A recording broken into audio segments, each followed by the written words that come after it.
So now we're officially at the halfway point in this amazing Star Wars X-Wing Rogue Squadron series. And this story arc consists of issues number 17, 18, 19, and 20. And it's titled Requiem for a Rogue. Super fun story. It's is definitely a different pace from the last story arc, and I like that. I like that about this series, that it's not always the same feeling, it's not always the same pace. This is definitely a change of pace from the last one, which was very political. This one's more falls under more action packed, and it felt to me, and I'm not saying this in any derogatory way at all, it's just in just a feeling I got when I first read it, and I still get that. It's just a fun story. Feels like an 80s Saturday morning cartoon villain of the week. That's exactly, for me, that's exactly what it felt like, and it's all good. It's super fun. Just an adventure that the rogues have this mission, and they get to encounter a lot of crazy stuff for sure. So super action packed. And once again, I'm just gonna be highlighting the gist of what the story, what it consists of. So the main cast of rogues here are Wedge, obviously, Jansen, Tycho, Hobby, Blur, Phalia, Phalis, excuse me, not Phalia, Phalis, Ibtisam, Harion, and Nirin, which we've already spent much time with in the previous story arcs. So definitely a good team. And like I said, it did feel like a villain of the week Saturday morning cartoon, but in a positive way, I'm saying. So this villain that's introduced, super crazy as they all are, and this story picks up right after the previous story arc left off. So that's what I like about this series, is that I like how the stories carry over to the next, onto the next mission and next adventure. So yes, they're saying goodbye to Plur. She's staying, as we read in the previous story, and they leave. But before that, they discuss with her their next mission, which is to find a star cruiser filled with Bothan tourists. So they track this star cruiser down to Malrev 4, Malrev system. When they enter the system, they're confronted by a bunch of TIE fighters, and the TIE fighters are not piloted by Imperial pilots, but by the natives that are being controlled by somebody, which I'll get to in a second. So during that dogfight, Wedge crash lands, he survives and is taken by a Bothan to a temple. And in this temple, that's where we encounter this main villain.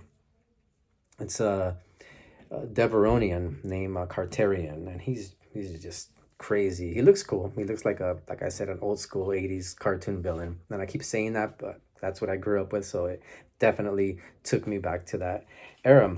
And now that Wedge is missing, the rogues are worried, but they encounter the Bothans, and the Bothans seem to be helping them, with the exception of one. As soon as we meet one of these Bothans, he seems to be the leader. We know something's not right, definitely, with this situation, and it's revealed after what these Bothans are up to.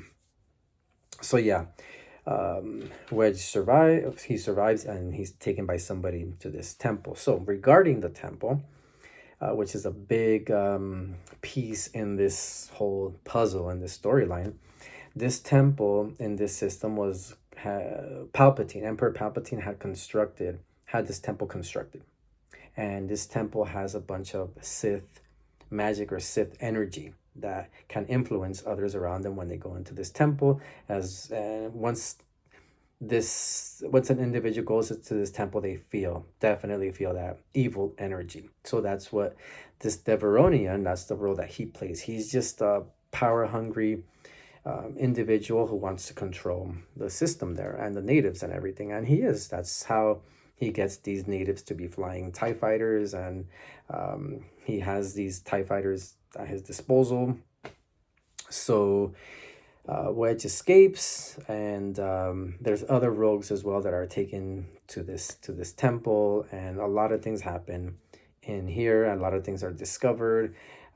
So yeah, the villain was definitely fun, and like I said, very it's a very simple story, but it has 4 issues, and I don't know, these issues, I can see that they're just they're very fast paced, and they just lure you into the story, no matter how serious or how fun or action packed it is. The finale in this is definitely epic. Epic. And I can say also, obviously, I won't ruin it for you and I won't give too many details. There are 2 casualties of X-Wing pilots, which I remember the first time I read it, I was super sad because one of them, especially, both, it's messed up.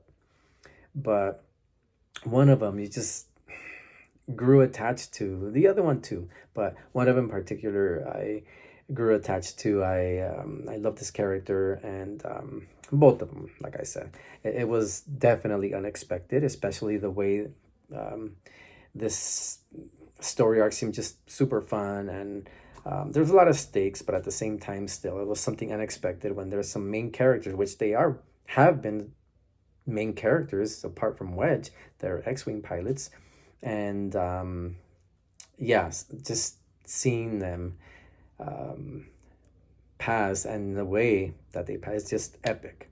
So they sacrifice themselves to be able to get rid of this evil temple. But the way that it happens, definitely, wow, just a great payoff, a great finale, amazing climax. Like I said, super sad, but just I would say necessary for the story. I'm not one of those individuals, which is all good. We all have different types of feelings and reactions, right? But I don't get upset when there's certain characters that they kill off.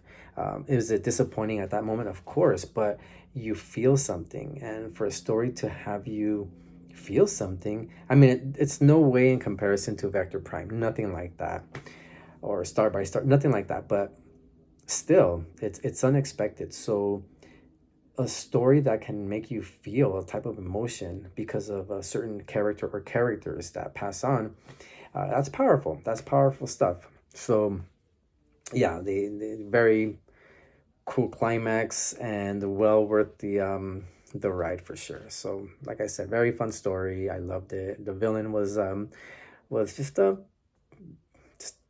cool villain, and nothing big happens that affects the whole series, but it's just an adventure. It's a mission that they're on. They encounter these Bothans that they're not what they seem to be. There's this temple with Sith powers and energy, and that some of the rogues are influenced by that energy, and that leads to a couple of them, well, 2 of them sacrificing themselves for the greater good. So Requiem for a Rogue, very fun story and not to be missed.